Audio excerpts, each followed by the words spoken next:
आज मैं बनाऊंगी सर्दियों की स्पेशल सौगात, पालक, मेथी, सोया और रेड वाली शलजम जो होते हैं उसको मिक्स करके गोश्त के साथ पकाऊंगी। ज़बरदस्त रेसिपी है, ज़रूर इसको ट्राई करें। एक प्रेशर कुकर में हमने 4 टेबल स्पून हमने ऑयल डाला, उसमें एक बड़े साइज़ की प्याज डाली, हल्की गोल्डन करी, फिर उसमें हमने तकरीबन 8 से 900 ग्राम के करीब हमने गोश्त लिया मटन का। उसको अच्छी तरह से भुनाई करेंगे कि ये इसका कलर पिंक से वाइट हो जाए। जब ये अच्छी तरह से भुनाई हो जाएगी फिर इसके अंदर हम डाल देंगे लहसुन अदरक का पेस्ट 2 टेबल स्पून, ये भी फ्रेश डाला मैंने, और इसकी भी यहाँ पर बहुत अच्छी तरह करी मैंने भुनाई।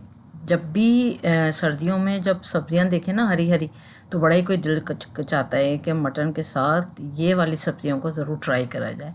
उसके बाद मसाले जाएंगे, हल्दी पाउडर 1/2 टीस्पून, लाल मिर्च का पाउडर 1 टीस्पून, गरम मसाला इसमें 1 टीस्पून डाला, नमक डाला 1 टीस्पून, और फिर टमाटर डाल दिए इसमें मैंने 3 मीडियम साइज़ के। फिर आधा कप मैंने सिर्फ इसमें पानी डाला है। अच्छी तरह इसको करें मिक्स और फिर प्रेशर दे दें। तो इसको कम पानी के साथ बस थोड़ा आधा ही गोश्त गलाना है, उसके बाद पालक के साथ इसको गल जाएगा। अगर आपने इस टाइम पे फुल गला लिया तो फिर पालक के साथ इसको बहुत ज़्यादा घुटा हुआ हो जाएगा, टूट जाएगा बल्कि।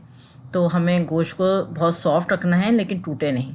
अब यहाँ पर जो है हमने 15 मिनट का इसको प्रेशर दिया था खाली, और ये देखें पानी जूं का तूं है, टमाटर गल चुके हैं और गोश्त भी तकरीबन आधा गला है बस। इसके बाद बस इसके अंदर डाल देंगे हम पालक।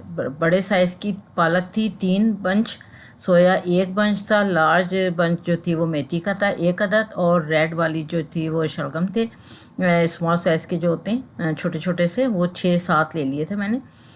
और ये देखें इसमें सोया भी है, सब बारीक बारीक मैंने इसको काट लिया है। अच्छा, प्रेशर हो गया है ऊपर तक फुल, तो मैं अभी इसको प्रेशर कुकर का वैसे भी नहीं बनाऊंगी क्योंकि अभी ये बहुत पानी छोड़ेंगी सारी सब्जियां, उसी में गोश्त जो है जितना रह गया है तो वो सब गल जाएगा। तो मैं आपको दिखाती हूँ 10 मिनट के बाद ही। ये देखें 10 मिनट के बाद सब कुछ नीचे बैठ गया और पानी भी इसने खूब छोड़ा है। अब तेज़ आंच पे हम इसको मीडियम ही आंच पे हम इसको पकाते रहेंगे।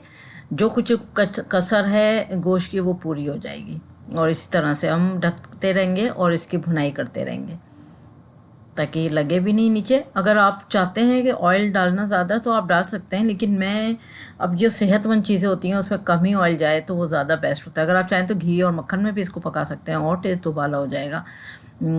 हरी हरी सब्जियां देखी जब मैंने मार्केट में, तो दिल हो गया कि बस जल्दी से ये, और जैसी लाएँ वो कोशिश करें उसी दिन पका लें, तो इसका फ्रेश जो होता है वो ज़बरदस्त ही लगता है टेस्ट, हरी हरी ही पका ली जाए तो। अब पानी सारा करेंगे ड्राई, 2 अदद हरी मिर्चें डाल देंगे उसमें, फिर करेंगे इसकी थोड़ी सी मज़ीद भुनाई, और फिर इसमें मैं डाल दूँगी एक सीक्रेट टिप्स कि मैं इसमें या तो आटा डालती हूँ या फिर आप कॉर्नफ्लोर डाल दें 2 टेबल स्पून। 1 टेबल स्पून डाला, फिर अच्छे से इसको कर दिया मिक्स, फिर थोड़ी से मिक्स करने के बाद फिर दोबारा से 1 टेबल स्पून डाल दिया और फिर करा मिक्स। इसी तरह से अगर आप आटा डालना चाहते हैं तो वो भी इसी तरह से डालें, और ये डालने के बाद आप देखेंगे कि आप इसके ऊपर शाइनिंग सी आ गई है। तो ये मुझे बहुत अच्छा लगता है कि ये इस तरह से पकाना। तो ये देखें डिश आउट करें, ज़बरदस्त रेसिपी तैयार है घर की रोटियों के साथ गरम गरम, बहुत मज़ेदार। मौसम के लिहाज से पालक तैयार है। ज़रूर बताइएगा इस तरह से पालक गोश्त कौन पकाता है सब मिक्स सब्जियों के साथ, ज़रूर ट्राई करें। Thank you for watching. दुआ में याद रखें, अपना ख्याल रखें। अल्लाह हाफिज़।